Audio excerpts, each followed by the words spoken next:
আমরা কেমন দেশে বসবাস করি আপনি একবার ভাবতে পারেন?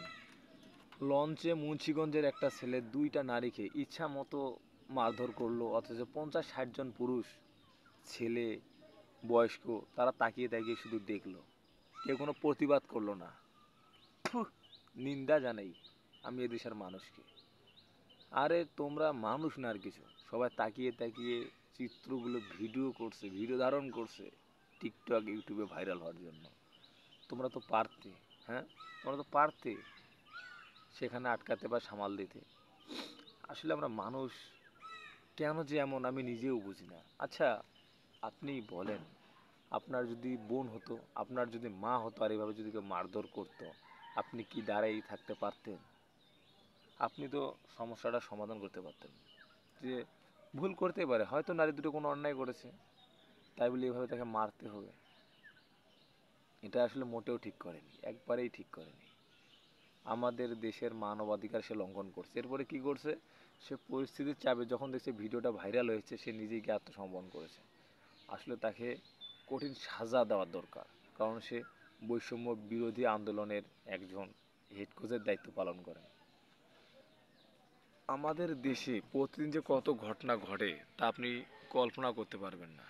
একটা কথা কি জানেন, আমরা যাই করি না কেন নিজের বিবেকটাকে সচেতন রাখতে হবে। আমরা হইতে পারি কেউ বৈষম্য বিরোধী আন্দোলনের ছাত্র, কেউ হতে পারি আওয়ামী লীগ, কেউ হতে পারে বিএনপি, কেউ হতে পারে জাতীয় পার্টি, কেউ জামাতি, কিন্তু আমরা কি জানেন, সবাই দেখবেন একে একে আমরা মানুষ, আমরা তো আর পশু না।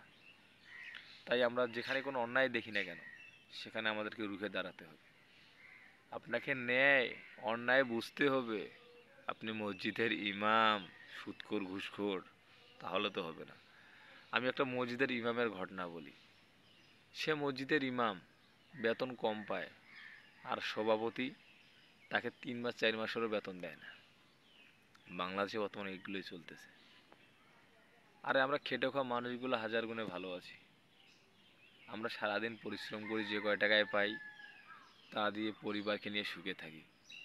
আর তোমরা এত কোটি কোটি টাকার মানুষ, ওই কোথায় আছে না যে টাকা খাবে লোকে আর দেহ খাবে পোকে।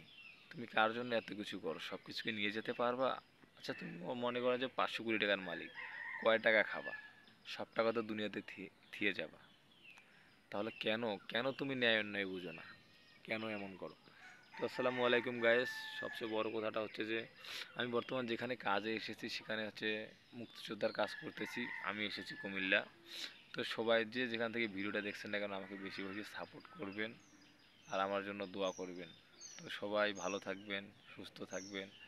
আর এই যে আমি যে কাজ করছি, এই যে এইটাই বিল্ডিং, এই বিল্ডিংয়ের কাজ করছি, ঠিক আছে? ছোট্ট একটা বিল্ডিং। এই যে বাসার ঝাড়টার কত সুন্দর পরিবেশ। তো গাইস, সবাই ভালো থাকবেন, আমাকে বেশি বেশি সাপোর্ট করবেন। আল্লাহ হাফেজ।